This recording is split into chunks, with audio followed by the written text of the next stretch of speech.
Nonetheless, this has greatly helped over 150,000 people, and it's actually, just despite being somewhat of a brute force approach, it has been very effective for a lot of people.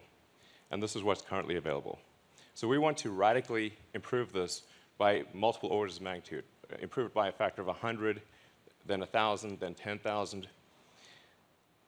So going into the Neuralink architecture, what we've done over the past year is dramatically simplify the device. So about a year ago, we had a device which had multiple parts, including a piece that had to sort of sit behind your ear, and it was complex, and you wouldn't still look totally normal. You'd have a thing behind your ear. So this shows you at sort of close-up view, which I think is actually not too gruesome, of the electrodes being inserted in the brain.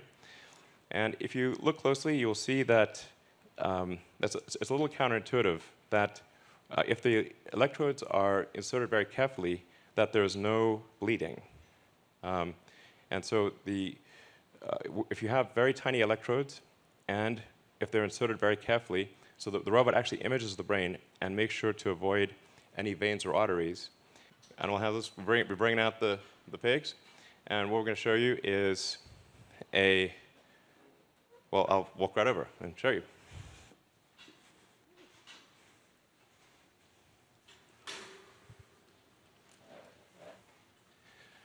So what we have in pen number 1 is Joyce, and she does not have an implant.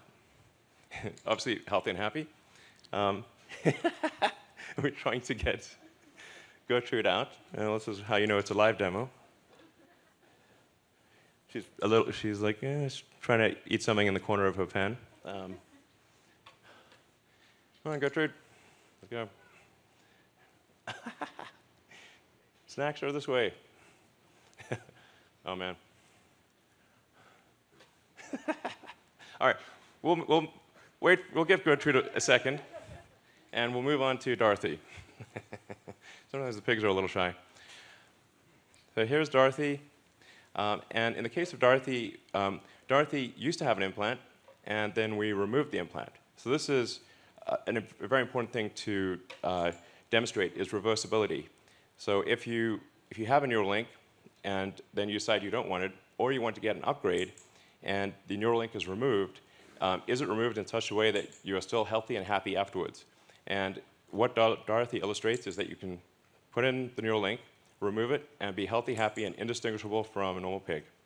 Well, thanks, Dorothy. Man, Gertrude, are you serious? Okay. Well, should we bring them all out or something? Would that be better? How about everyone just comes into this pen? We'll have a few, it'll be a little crowded, but whatever.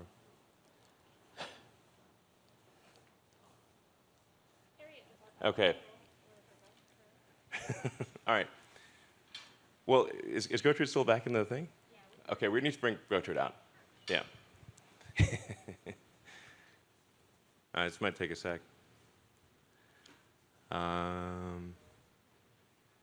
Well, this worked earlier.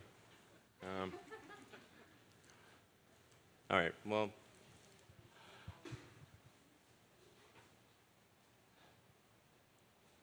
What if we lift the curtain and then zoom in?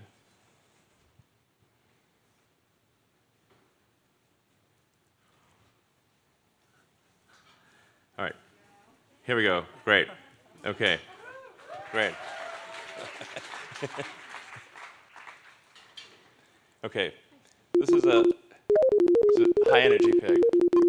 All right. Gertrude, thanks for coming out. So what the beeps you're hearing are real-time signals from the Neuralink in Gertrude's head. So this Neuralink connects to neurons that are in her snout. So whenever she snuffles around and touches something with her snout, that sends out neural spikes, which are detected here. And so on the screen, you can see each of the spikes from the 1,024 electrodes. And then if you if she snuffles around, touches this snout in the ground, or you kind of feed her some food. Pigs love food. As I was saying, each of those dots represents a neural spike, and the blue chart at the bottom is showing an accumulation of neural spikes in that region. So, in terms of additional brain reading activity, when we have, say, one of our pigs on a treadmill, pig on a treadmill. It's a funny concept, really. And we take the readings from the neurons, and we try to predict the position of the joints. And so we have the predicted position of the joints, and then we measure the actual position of the joints. You can see that they're almost exactly aligned. So we're able, with a wireless neural implant, to actually predict the position of all of the limbs in the pig's body with very high accuracy.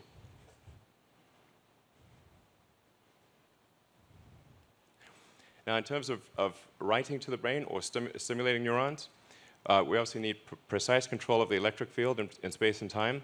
We need a wide range of current for different brain regions. Some regions require delicate stimulation, some require a lot of current, and you want obviously no harm to the brain over time. And the way part of the way we analyze the stimulating neurons is with a 2-photon microscopy. I always have trouble pronouncing that, microscopy. And it's very impressive technology. You can actually literally see in real time how the neurons are firing. So the red sort of things are the neurons. The red sort of flashing things are the neurons firing, or I should say the electrodes firing. So the red things are electrodes firing, and then the green are the neuron bodies responding to the current from the electrode. So you can see them lighting up different brain regions. And then by carefully controlling the electric field, you can actually have one electrode influence possibly 1,000 or 10,000 neurons. So although you might only have 1,000 electrodes implanted, you could be influencing millions of neurons. And this is just a similar chart showing stimulation at different power levels. So, like I said, for the initial device, it's read-write in every channel with about 1,024 channels, all-day battery life, recharges overnight, has quite a long range. So you can have the range being to your phone, I should say. That's kind of an important thing. This would connect to your phone, and actually the application would be on your phone. And it will be communicating by essentially Bluetooth Low Energy to the device in your head. That's why I say in a lot of ways it is like a Fitbit in your skull with tiny wires. So, and then, like I said, you would not be able to see the device at all. You would look completely normal and just have a small scar under your hair. And we're making good progress towards clinical studies. I'm excited to announce that we received a breakthrough device designation from the FDA in July, thanks to the hard work of the Neuralink team. So,